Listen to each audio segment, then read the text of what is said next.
Donc, comme j'étais en train de dire, la généalogie doit être dite par les ascendants ou par les gens qui ont des liens de filiation. C'est pas que je suis arrivé à Mokoro, on m'a dit que le père de Todd s'appelle tel. Non, c'est les gens de chez moi qui doivent te dire le nom de mon père. Et où est même sa tombe. Donc déjà, il y a ce problème de généalogie. Et si il n'est pas de la lignée, et si Jésus n'est pas, de la lignée, oh là là, si Jésus n'est pas de la lignée de David, ça veut dire qu'il n'est pas le sauveur. Et s'il est de la lignée de David, mais il est de la lignée, il ne l'est pas. Il ne l'est pas. Il ne l'est pas. Là, c'est irréfutable. Écoute dans la généalogie de Marie. Oui. Dans le préambule de Luc chapitre 1, écoute, si c'est Luc n'était pas là. Qu'on lise. Parle-nous de Matthieu. Luc n'était pas là. Luc n'était pas là. Il parle des choses qui ne sont pas. Où Luc n'était pas. Attendez. Tu parles de quoi? Je dis Luc n'était pas là pendant les événements qu'on raconte dans les événements. Et Matthieu était là. Matthieu était disciple. Mais tu me comprends. Mais là, tu ne sais même pas ce de quoi tu parles. Oh là là, oh là là. Luc est disciple de Jésus.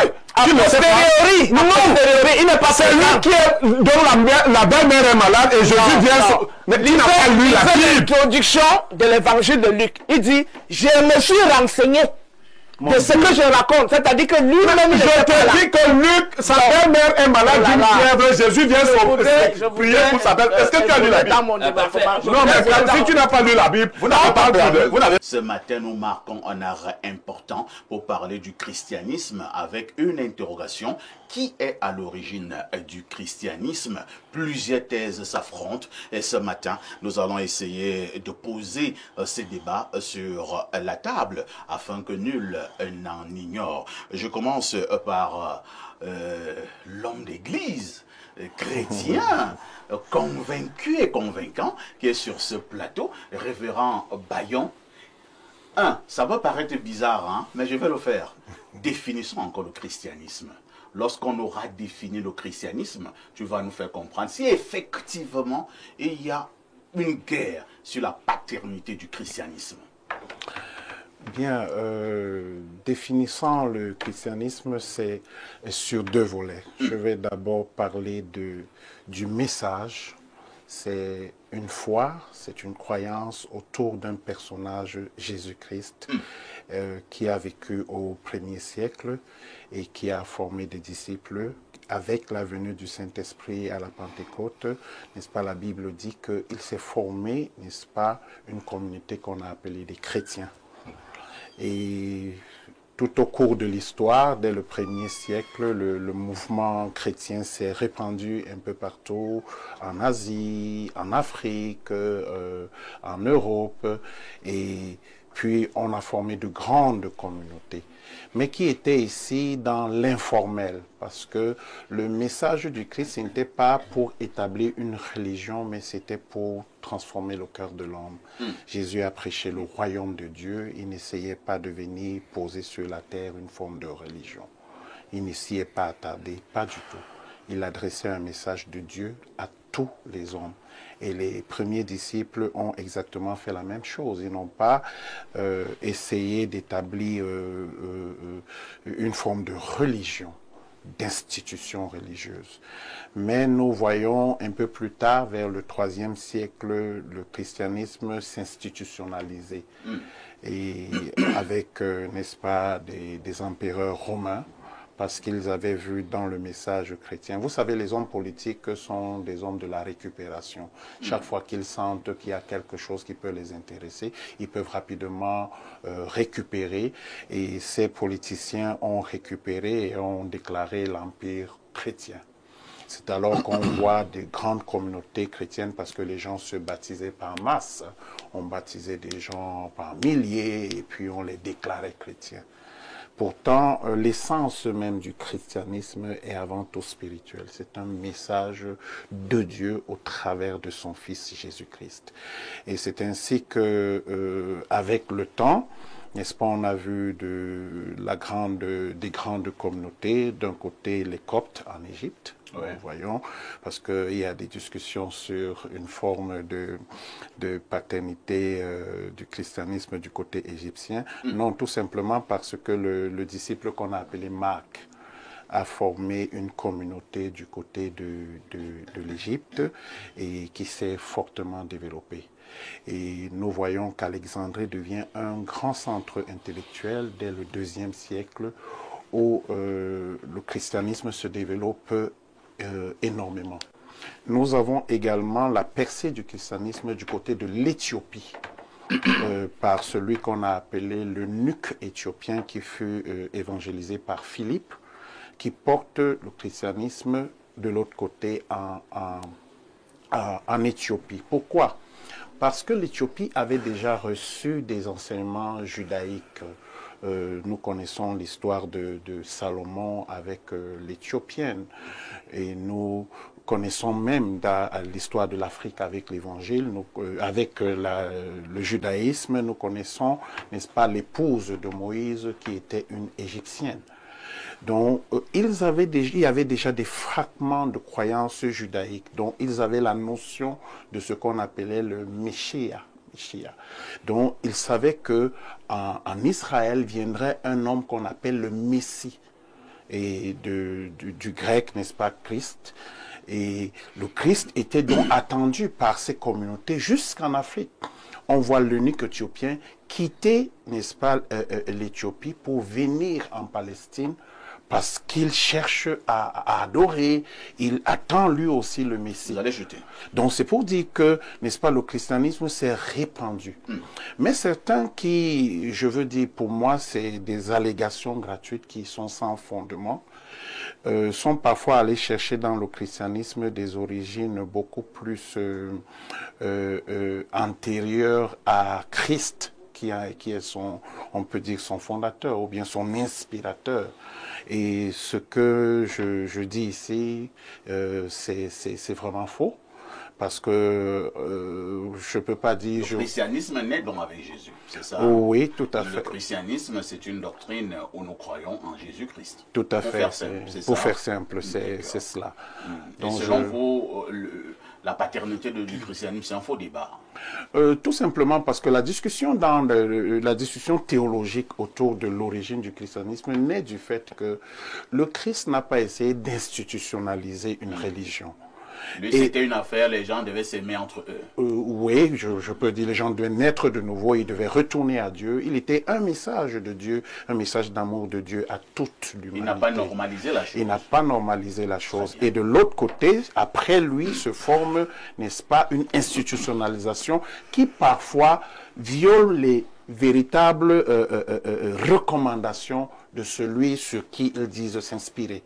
C'est ça la discussion théologique qu'il y a derrière. Merci révérend Bayon. On passe la parole à Toth, je rappelle, qui est égyptologue. Alors, Toth, y a-t-il un véritable débat sur l'origine du christianisme? Qui en est le fondateur? Déjà, l'expression Christ ne devrait pas être employée ici, parce que quand on parle de christianisme, ça ne doit pas concerner Jésus. D'autant plus qu'en hébreu ou en araméen, il n'y a aucune expression hébreu ou araméenne qui explique l'expression Christ. D'abord, c'est une expression qui ne s'y trouve pas. Ce que les hébreux et les araméens connaissent, c'est Messiah, c'est-à-dire loin, le Messie. Donc on devrait plutôt parler du messianisme ou du jésuisme. Parce que l'expression Christ, non seulement est étrangère au hébreu et à l'araméen, mais en même temps en grec. Parce que le grec, si on demande à un grec que signifie Christ, il va vous remonter les affaires à l'Égypte antique. Parce que l'expression Christ vient de Kéris Echeta. Vous avez ici la stèle du prêtre d'Osiris Iker-Nofret, qui peut, je ne sais pas si on peut zoomer sur cette stèle. Cette stèle et ce prêtre d'Osiris a existé autour de... Apparemment, ce n'est pas très clair. Donnez-moi donnez-moi le document. Il existait autour de 1800 avant l'ère actuelle. Oui. Il existait autour de 1800 avant l'ère actuelle. Et sur cette stèle, là où j'ai marqué, là où c'est marqué là, il est écrit Djeba N.I. Nedjer N.K.O.F. Excusez-moi si je peux le lire ici. Oui. Djeba N.I. Nedjer M.K.O.F. M.I.A.T.I. Net Heri Secheta Irit-I Nepsema. Qu'est-ce que ça veut dire? j'ai habillé le corps de la divinité en tant que celui qui s'occupe de ce type de mystère et en tant que gardien des mystères. Parce que Keri Secheta signifie gardien des mystères. Celui qui veille sur les secrets de l'initiation. Ça veut dire qu'un Bombok est un gardien des mystères. Un Zomlo est un gardien des mystères. Un Asuzok est un gardien des mystères. Un Nomgi est un gardien des mystères. Donc un initié, mais ce sont des titres, des grades dans l'initiation. Parce que le grade le plus élevé dans les écoles initiatiques de l'Égypte pharaonique, c'était le Hemnedjer Tepi Imen. C'est-à-dire celui qui voue le culte à la divinité suprême, qui est Amon-Ra. Donc, le Keri Secheta est un grade transitoire. Un peu comme dans la prêtrise actuelle, on dit prêtre, évêque, archevêque, nonce, etc. etc. Donc, c'était des grades d'initiation. Donc, l'expression Christ se retrouve dans le grec via les étudiants grecs en Égypte tels que les Pythagore, Platon, Aristote et tous ces gens. Donc, il y a plusieurs expressions d'ailleurs égyptiennes qui se retrouvent dans, comme Horos, qui est devenu horoscope. Le Horos là, c'est Horus, qui signifie, horoscope signifie le parcours du soleil dans les divers compartiments des étoiles dans le ciel. C'est ça qui a donné le zodiaque, horoscope. Donc, il y a plein d'expressions égyptiennes comme Ouzia, qui signifie Hu et Sia, qui sont donc la parole créatrice et Sia, c'est-à-dire l'intuition primitive, l'intuition divine, à base de lesquels deux principes la divinité a créé le monde. Donc, l'expression Christos n'est pas d'origine grecque, de même que l'expression horoscope n'est pas d'origine grecque, de même que l'expression Ouzia n'est pas d'origine grecque. Il y a plusieurs mots comme ça qu'on peut retrouver. Pour démontrer quoi, finalement? Pour démontrer déjà que l'expression Christ n'est ni de l'hébreu, ni des araméens. Voilà. Vous pouvez démontrer pour quoi? Démontrer simplement que l'expression qu'on utilise ici, christianisme, pour désigner quelque chose qui serait né via Jésus, est inapproprié. On devrait dire le jésuisme ou le messianisme. C'est-à-dire que si c'était un hébreu ou un araméen, il faut qu'on emploie les expressions appropriées. Soit on utilise le nom de l'individu lui-même, Jésus, soit on utilise l'expression Messie, qui est utilisée en araméen ou en hébreu. Là, on évolue. On va directement à la problématique posée de ce matin. Voilà. Deuxièmement, l'individu, d'abord le nom Yehoshua, c'est un nom commun à l'Antiquité tardive chez les Hébreux. Donc il y avait d'ailleurs Yehoshua qui signifie celui qui sauve. Ça signifie la même chose que Joseph. Joseph, c'est toujours Yehoshua. Il faut que les gens le sachent. Joseph et Jésus se disent de la même manière, Yehoshua. Bon, je ne sais pas pourquoi ils ont varié. C'est devenu Jésus, Jésus, et de l'autre côté, Joseph. Là, vraiment que ces gars nous donnent des explications là-dessus. Donc, déjà, l'individu qu'on dépend dans la Bible, comme ayant été prophétisé en amont, né de la Vierge par le biais du Saint-Esprit, et puis crucifié, mort, ressuscité et crucifié, né Jésus de Nazareth, la ville même de Nazareth et tout ça, nous constatons d'abord que l'individu est un personnage fictif. Si on s'en tient à la... Oui, bien évidemment, il n'a... Le Jésus n'a jamais existé. Il y a eu des Yehoshua. Il y a des... Comme il y a les Abena. Voilà. Comme il y a les Abena, les Onana, les Kamdem partout, il y a eu les Yehoshua chez les Hébreux, les gens qui s'appelaient Yehoshua. Mais le personnage qui est dépeint dans les évangiles n'est pas un personnage historique. Je donne quelques... Il n'a jamais existé. Il n'a jamais existé, ce personnage. C'est une fabrication. Bien évidemment. Premièrement, le premier argument, c'est la généalogie. Et dernièrement, je l'ai énoncé. J'ai dit, Jésus n'est pas de la généalogie de David.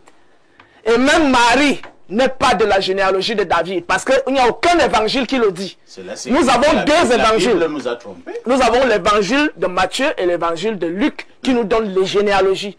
Et dans aucune des généalogies, on établit la filiation entre Jésus et David. Attends d'abord.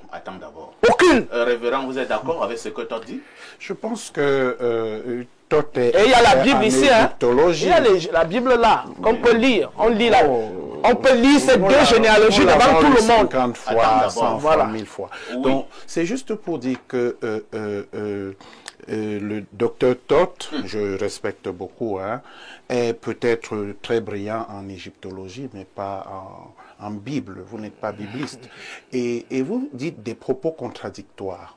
Okay, première chose, c'est que quand vous venons sur ce sur quoi vous avez chuté tout à l'heure, je veux attirer votre attention que la Bible donne clairement la généalogie de Jésus-Christ. Quand on donne généalogie, parce qu'on veut rattacher un personnage à un certain nombre de personnages. C'est pour ça, la raison fondamentale pour laquelle on donne la généalogie dans la Bible, c'est pour montrer que Jésus est justement rattaché à... Vous venez contester quelque chose que vous ne comprenez pas. Et j'aimerais vous dire, je veux vous dire, vous pouvez passer mon instrument de travail. Voilà. Ma Bible, je la lis chaque jour que Dieu crée. Donc, c'est pour dire que, n'est-ce pas, Marie et Jésus, Marie et Joseph sont tous les deux. Je dis qu'ils ne sont pas des David. Descendants de David. J'ai dit Marie. Vous pouvez avoir une épouse qui est à 3 ou 4 générations. N'est-ce pas? Vous avez un même ancêtre. Mais à un moment, il y a une séparation. Et c'était ça le cas de Joseph et de Marie. Non, mais ça, c'est votre raisonnement. C'est pas ce que ce n'est pas un raisonnement. Voici, la généalogie, c'est clair ici. Non. Elle est devant les yeux de tout le monde. Nous ne sommes pas venus pour des raisons... a déjà ouvert sa Bible. Voilà, nous sommes à Matthieu. Oui. On peut quitter Matthieu, on va à Luc. On va constater que de David à Jésus, celui qui est rattaché à David, c'est Joseph. Et Joseph n'est pas le père de Jésus.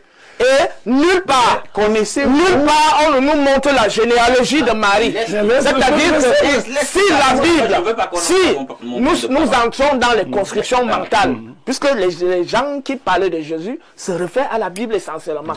Et donc, s'il veut sortir de la Bible pour établir des raisonnements personnels, ça n'a plus aucune valeur. Votre argument... C'est compris, hein? On vous a compris que ce soit toi, votre argument, ma question simplement, je vais lui poser une petite question.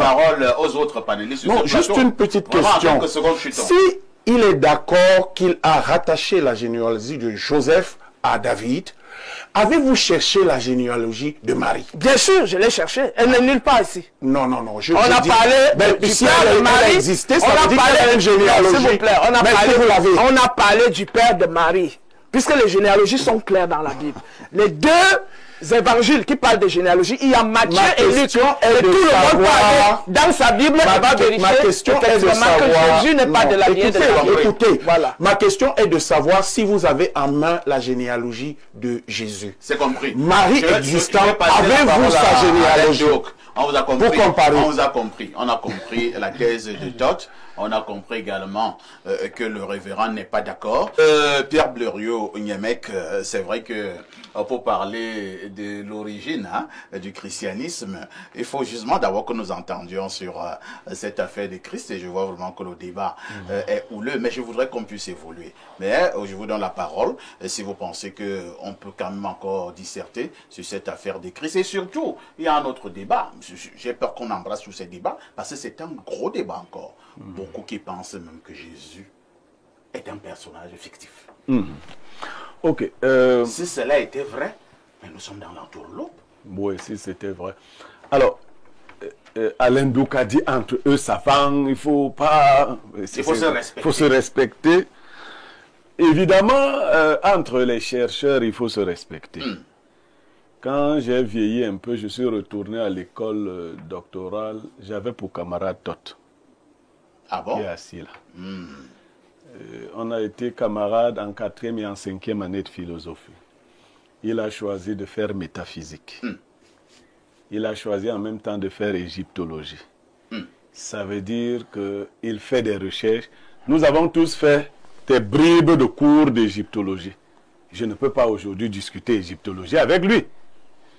Mais Todd n'a pas fait l'exégèse. Il ne sait pas ce que c'est. C'est-à-dire qu'il n'a pas fait l'exégèse. On lui a demandé s'il connaissait la généalogie de Marie. Il a dit qu'il n'y avait que la généalogie de Joseph. Non. Dans la Bible, la généalogie de Marie est donnée de 2 façons. La première façon dans laquelle on entend parler de la généalogie de Marie, c'est un ange. L'ange qui dit, fille de David, qui dit la généalogie de Marie. C'est l'ange qui le dit, et on va lire le texte. C'est en Luc.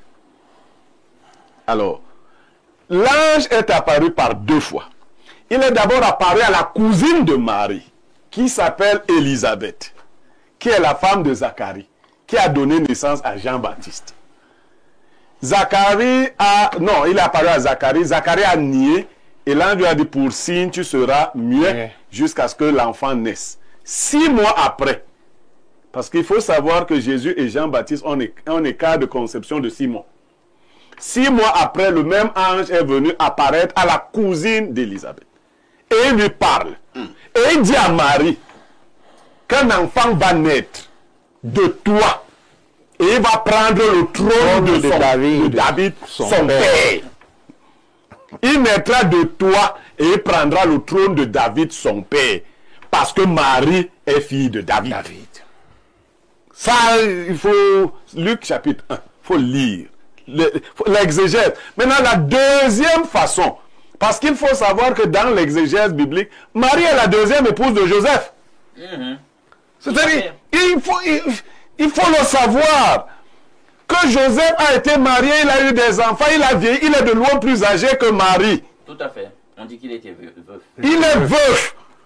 Et c'est dans sa famille. Parce que en Israël, là c'est de l'exégèse. On n'allait pas chercher la femme de ailleurs.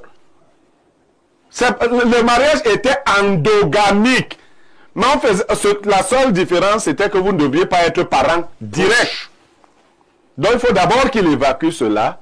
Marie, en dehors de Joseph, est descendante de David dans la Bible. Non, le principe du débat, c'est que si tu parles de la Bible, tu ne peux pas prendre une partie. Est-ce que ce que je dis est écrit dans la Bible? On lit. Oui. Donc, ce que je refuse, c'est la mauvaise foi. Je prends un verset qui me plaît. Tu as retrouvé la généalogie de Joseph dans la Bible. Elle t'a convaincu. Dès que tu retrouves celle de Marie, elle ne te convainc plus. Donc, on ne peut pas être là sur cette forme de débat. Si on est d'accord, c'est écrit. On évolue. Deuxième, ça c'est la première chose. Jésus est donc fils de David à travers Marie. Deuxième élément. Jésus serait un personnage fictif. Parce que le mot Christ n'existerait pas en araméen. Encore moins en hébreu. Comment vous dites Christ chez vous, les petits? On va dire ouin. Vous dites comment? Vous dites Christos. Christos. Voilà. Le mot philosophie, parce qu'il ne faut pas que les égyptologues fassent ce que nous reprochons aux Grecs. Quand on enseigne la philosophie aux enfants, on leur dit qu'elle vient du grec Sophia, n'est-ce pas? Mais le mot Sophia vient lui-même de l'égyptien, Seba.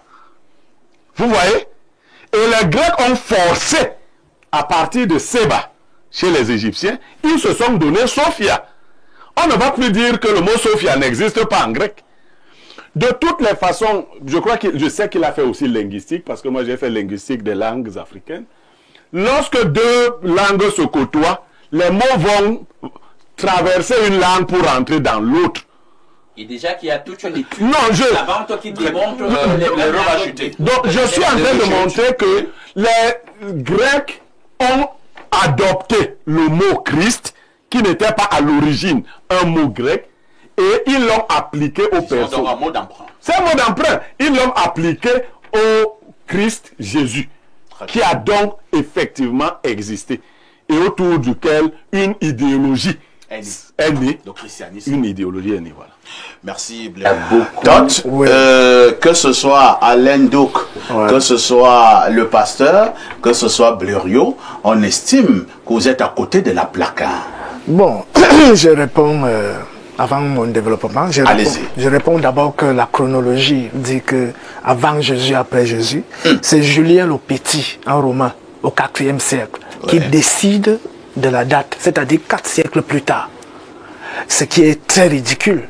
Donc quand aujourd'hui on dit avant Jésus, c'est Julien le Petit, tout le monde peut faire la recherche. C'est lui qui dit qu'il serait mort ou serait né à telle période. Et ça c'est la première chose, parce qu'il a parlé de chronologie. La deuxième chose, c'est que si un fantôme sort en route là et commence à parler à quelqu'un, la personne entend les voix, que ta mère est fille de Zarathustra, un fantôme. Donc les gens préfèrent croire aux histoires de fantômes que de croire à une généalogie retracée par un hébreu lui-même. C'est-à-dire Matthieu le hébreu et Luc le hébreu nous donne les généalogies. C'est-à-dire que pour connaître ma généalogie, il faut arriver dans mon village. On va te dire Abonné Eluna, fils de Ede. Fils de Ede. C'est pas le fantôme. C'est un raisonnement spécieux. C'est pas le fantôme qui va venir nous dire la réalité. Non, est-ce que vous avez lu l'évangile de Luc? Bon, l'ange c'est le fantôme. Non, est-ce que Luc... Non. Je voudrais pas faire, si tu permets. Non, mais là, toi tu vas revoir, t'inquiète. Je te permets de relancer. Luc, qui est médecin, n'est pas là quand Marie tombe enceinte, parce que Luc est supposé être apôtre de Jésus. Il rapporte des choses auxquelles Luc n'a pas assisté. Donc Luc n'est pas là et puis l'ange vient dire. Alors, Luc donc qui te donne la généalogie de Jésus, d'où lui vient l'idée qu'avant la naissance de Jésus, il y a une visite entre un ange et Marie. D'où lui vient cette idée? Toi, tu reprends la parole. Oui. Je reprends donc la parole en disant qu'il y a une généalogie de Luc. Donc, Luc s'appuie sur ce qu'il a entendu. Et forcément, ce qu'il a entendu n'est pas forcément vrai. On connaît les distorsions de la vérité via l'opinion. Mais au moins, celui qui est supposé avoir été disciple encore qui ne l'aime même pas. Celui qui est supposé avoir été disciple de Jésus, de ce personnage qu'on appelle Jésus de son vivant, c'est Matthieu. Donc Luc n'a pas été disciple de Jésus? Non, je dis Matthieu, c'est de Matthieu. Non, Matthieu ne compte même pas Matthieu, parce qu'effectivement, le malheur que tu as, c'est que Matthieu n'a pas fait d'études. Je suis en train de dire... Matthieu était... Non, pas... Le savant le savant dans le groupe, là, c'est... Est-ce que je peux développer? Le savant, c'est... Le savant ne peut donc pas être celui qui se base sur les opinions. Non, c'est le savant. Le savant doit se rapprocher du village de Jésus pour se renseigner. C'est pas que j'ai entendu. Donc, oh là là, permettons ça de parler. Est-ce que je peux développer? Pour l'instant, Todd vous a suivi. Permettez aussi à Todd d'argumenter. Allez-y, Todd. Donc, comme j'étais en train de dire, la généalogie doit être dite par les ascendants ou par les gens qui ont des liens de filiation. C'est pas que je suis arrivé à Mokolo, on m'a dit que Todd, le père de Todd s'appelle tel. Non, c'est les gens de chez moi qui doivent te dire le nom de mon père. Et où est même sa tombe. Donc déjà, il y a ce problème de généalogie. Et si il n'est pas de la lignée, et si Jésus n'est pas, de la lignée, oh là là, si Jésus n'est pas de la lignée de David, ça veut dire qu'il n'est pas le sauveur. Et s'il est de la lignée de David? Mais il est de la lignée. Il ne l'est pas. Il ne l'est pas. Il ne l'est pas. Là, c'est irréfutable. Écoute dans la généalogie de Marie. Dans le préambule de Luc chapitre 1. Écoute. Si c'est Luc n'était pas là. Mais qu'on lise. Parle-nous de Matthieu. Luc n'était pas là. Luc n'était pas là. Il parle des choses qui ne sont pas où Luc n'était pas. Attendez. Tu parles de quoi? Je dis Luc n'était pas là pendant les événements qu'on raconte dans les événements. Et Matthieu était là. Matthieu était disciple. D'après on comprend. Mais là, tu ne sais même pas ce de quoi tu parles. Oh là là, oh là là. Luc est disciple de Jésus.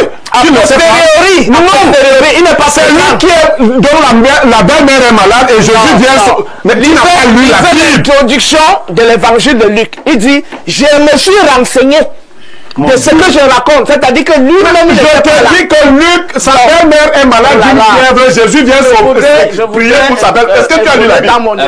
Non, mais si tu n'as pas lu la Bible, vous n'avez pas permis à toi d'aller au bout de ça. Attendez d'abord. Est-ce qu'il a lu la Bible? Nous calmons d'abord. C'est un débat. Et je vous dis, ce débat est très suivi par les nombreux téléspectateurs à travers le monde. Lorsqu'une personne prend la parole, supportez, même si vous étouffez, que la personne puisse terminer et vous prenez mais la personne dit que Luc n'était pas apôtre de Jésus, non cause encore quoi de la Bible. Et la personne veut donc démontrer le que Luc n'était pas apôtre. Alors donc voilà, demande-nous comment la parole en 1 minute et demie et on passera la parole au référent pasteur. Voici le début des prologues. Puisque beaucoup ont entrepris de composer un récit des événements qui se sont accomplis parmi nous, d'après ce qu'ont transmis ceux qui furent dès le début témoins oculaires et serviteurs de la parole, j'ai décidé, moi aussi, après m'être informé exactement de tout, depuis les origines dans l'écrit, pour toi, l'exposé suivi. Excellent Théophile, que tu te rendes bien compte de la sûreté des enseignements que tu as reçus. Ça veut dire que Luc n'est pas là quand les événements se déroulent. Voilà le prologue. Donc, j'avance maintenant en disant que la généalogie qui serait la plus crédible, c'est la généalogie d'un disciple qui est reconnu comme disciple au moment où Jésus vit. Et c'est quel disciple? Matthieu. D'accord. Donc, Matthieu. Donc, si la généalogie de Matthieu nous montre effectivement que Jésus n'est pas le fils de Joseph, effectivement, Jésus n'est pas le sauveur. C'est compris. Ça, c'est la première des choses. La deuxième des choses, la tombe de Jésus est découverte au 4e siècle par l'impératrice d'Hélène. 4 siècles plus tard, une grande figure emblématique qui meurt. On n'y a pas de pèlerinage autour de sa tombe. Il faut attendre 4 siècles. La ville Golgotha n'existe pas au 1er siècle. La ville Nazareth n'a jamais été une ville. La ville Nazareth n'existe pas au 1er siècle. Donc toutes ces villes-là sont créées a posteriori. Troisième argument, les évangiles sont écrits a posteriori et l'évangile le plus ancien enseignement écrit, c'est l'évangile de Marc. Nous sommes ici. L'an 125, date estimée de la rédaction. S'il vous plaît, vous regardez l'attitude des gens sur le panel. C'est le premier qui le compose. Date estimée de la rédaction du papyrus 52 de la librairie John Rylands à Manchester, en Angleterre, et donc affirme qu'il contient l'évangile de Jean. En fait, le manuscrit contient environ 13 mots, donc c'est un incomplet. Rappelons aussi que certains passages de Matthieu, les béatitudes, se trouvent dans un manuscrit de Qumran, écrit 125 ans avant Jésus. Donc, nous sommes en l'an 125, la rédaction de l'évangile de Jean. Et maintenant, l'évangile, ils disent que le plus ancien, c'est l'évangile de quoi? De Marc. De Marc. On va donc voir la rédaction de l'évangile de Marc. Déjà en l'an 165, c'est la rédaction de l'évangile. Vous m'avez coupé, c'est pour ça que ça allait d'être long. L'évangile de Matthieu, c'est en l'an 165. En l'an 180, le nom de Jésus est ajouté à celui de Christ. Auparavant, il y aurait été jugé ridicule de donner un nom propre à un personnage imaginaire. Vers l'an 180, rédaction définitive de l'évangile dit de Luc, déclaré disciple de Pierre et de Paul. Vers l'an 170, rédaction de l'évangile de Marc. Là, vers l'an 170, rédaction de l'évangile de Marc. Cela prouve, je conclue. Cela prouve quoi? Cela prouve effectivement que si le personnage Jésus n'est pas inscrit dans la généalogie, si on ne retrouve pas sa tombe au 1er siècle, s'il n'y a pas de pèlerinage, si la ville Nazareth n'existe pas au 1er siècle, si le lieu Golgotha n'existe pas au 1er siècle, et si les évangiles sont écrits a posteriori, c'est-à-dire 150 ans, 200 ans plus tard, cela veut dire que ceux mêmes qui sont appelés à être ses disciples n'ont résisté que 150 ans, 200 ans plus tard. Et donc c'est un personnage fictif. Révérend pasteur Todd donne quand même des arguments solides là. Hein? Non, il n'a aucun argument n'est solide. Moi, j'appelle ça des affirmations gratuites. Nazareth n'existait pas, Golgotha n'existait pas. On retrouve la tombe de Jésus 400 ans plus tard. Et pour un personnage aussi important. Ce que j'aimerais savoir, c'est juste comprendre quels sont ce type de sources-là qui défient la science que nous tous nous connaissons. L'archéologie moderne, les ressources nombreuses, tant bibliques que extra-bibliques, parce que il faudrait pas, n'est-ce pas, situer Jésus simplement comme étant un personnage biblique. Il est un personnage historique, scientifiquement reconnu avec donnez-nous donc les sources. Moi, je peux donner, entre parenthèses, je peux donner une source claire. Pourquoi tu laisses qu'il te Israël Finkelstein, la Bible dévoilée, c'est un archéologue israélien. J'ai l'ouvrage à la maison, j'ai oublié de la maison. Je l'ai aussi. Voilà. Ce mec démontre effectivement qu'aucun personnage biblique n'est un personnage non, biblique. Vous trompez. C'est un Israélite. Je crois que vous souffrez de quelque chose. Vous souffrez de quelque chose. Vous avez un chercheur digne de ce nom commence sans des conclusions précises. C'est-à-dire quand il attaque un sujet, il ne se fait pas avant tout une conclusion. Je crois que tout souffre d'un problème, c'est que il se donne des conclusions et essaye de démontrer ses conclusions. Et là, c'est ce qui fait son problème. Il prend donc des sources dont on ne peut pas trouver. Ces sources-là, je défie, n'est-ce pas, tout scientifique sérieux ne pourrait accepter ce type de sources-ci.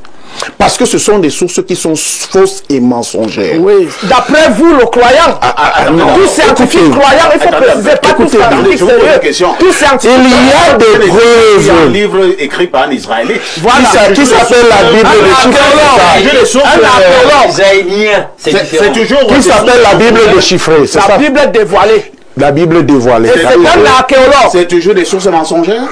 Ce que je veux vous dire, je voudrais vous dire, il y a des tonnes et des tonnes de ressources qui prouvent l'historicité de Jésus. Ce n'est plus une chose à démontrer aujourd'hui. Donc vous avez donné un livre, vous avez donné un livre. Voici l'autre source ici. Nous n'étions pas là. Je pense que si le thème de ce débat était d'apporter des sources, j'aurais apporté une tonne de livres. Non, vérifier. Le problème, c'est que vous faites des affirmations gratuites. Nous avons fait une démonstration. Je pense que c'est Blériot qui a fait une démonstration claire. Parce qu'on a besoin des sources. Vous êtes en train de faire preuve de mauvaise foi. Mauvaise foi, ça veut dire qu'on vous démontre A et vous dites ce n'est pas A. On vous démontre B, vous dites ça s'appelle pas B. Ce que vous êtes en train de faire, ça c'est de la mauvaise foi scientifique. Et même de la paresse intellectuelle parce que vous êtes borné sur ce que vous avez. Vous ne jetez pas un regard sur d'autres sources qui ne sont pas des sources qui sont des vôtres dans l'égyptologie. Ce que je voudrais apporter des sources peut-être à la... Non, j'essaye de dire ma première source est une source biblique. Je crois parce que je sais. Et la Bible a toujours démontré, et je pense que toutes les démonstrations scientifiques que nous avons eues, des livres, que ce soit archéologiques, que ce soit des livres... On dit que c'est un ange qui parle, presque comme un fantôme. Voilà. Vous savez, on vous a dit ici tout à l'heure au début du crédit au début de cette discussion, je suis un homme, je pense que nous sommes dans un débat spirituel. Tout à fait. Ça veut dire que ce ne sont pas des choses qui relèvent de la rationalité toujours. J'ai une expérience spirituelle avec le personnage Jésus. Donc, ce que je veux vous dire, de toute l'histoire qui dure, nous sommes à plus de 2000 ans après que le personnage Jésus ait existé, tous les combats contre son inexistence ont échoué. Et jusqu'à aujourd'hui, ce qui prouve même que c'est un personnage qui a existé, parce qu'il demeure d'actualité. Toutes les philosophies, les recherches scientifiques, des chercheurs de très haut niveau ont échoué à vouloir démontrer que Jésus n'existait pas. On peut en placer une. Parce que même les simples, vous ne pouvez pas donner votre vie pour quelque chose qui n'existe pas. Très bien, merci. L'existence au nom de Jésus. Non, je crois avoir compris l'enjeu de la nouvelle égyptologie. Je crois avoir compris. Tu as effacé le personnage de Jésus. Parce que, en fait, si vous voulez voir des démonstrations de l'existence de Jésus, vous allez jusque dans le Coran. Le personnage central du Coran, c'est Jésus, Issa. Mais l'idée ici, en fait, maintenant, je commence à comprendre, la nouvelle égyptologie est comme la basse. C'est-à-dire, oui, effectivement. L'idée ici, c'est de créer une religion. C'est une religion. Et pour créer une religion, il faut effacer les deux grosses religions qui ont pillon en Afrique. Mais vous n'avez pas besoin de nier les évidences. Si on était vraiment en spiritualité, on se lancerait des défis. C'est-à-dire que moi, je dis, oui, moi, je peux utiliser le code mystique du nom Jésus. Toi aussi, tu utilises le code mystique d'un autre. Moi, je ne parle pas là des pasteurs. On n'est plus... nous n'allons pas nous lancer les défis. Non, attends, je dis ceci. Je dis, il prend un code mystique, je prends le code. Je n'ai pas besoin de prendre le code mystique de quelqu'un. Moi, je dis donc ceci. On se donne donc ce défi, on voit quel est le code qui va réagir. Moi, j'agis directement, je n'ai pas besoin. Bon, essaye d'agir, toi. Est-ce que... On n'est pas dans le spectacle. Non, ici, pas, essaye un peu. On n'est pas dans le spectacle. Non, et je dis, hein. Voilà. Ici. Pour ne pas... Non, donc essaie d'agir là où tu es. On est déjà dans la diversité. Non, on ne joue pas.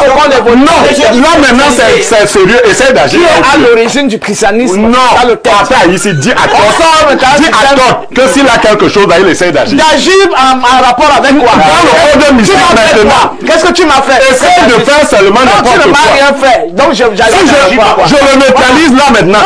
Oui, avec le code. n'a pas rien fait. Je ne sais pas pourquoi je dois agir. Nous allons conclure ce programme. Oui, on termine rapidement.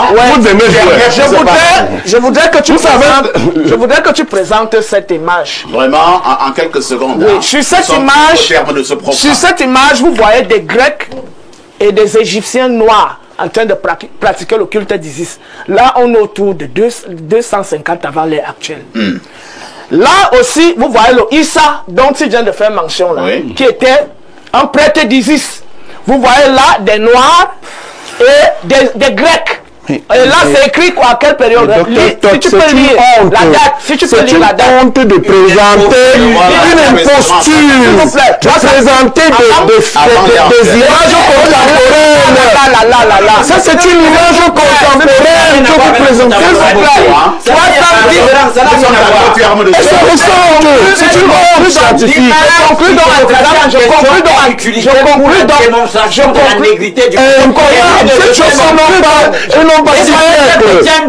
Je conclue donc ceci.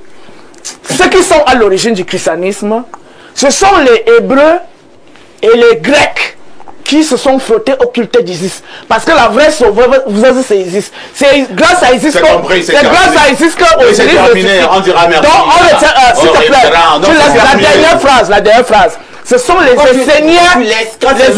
Ce sont les enseignants...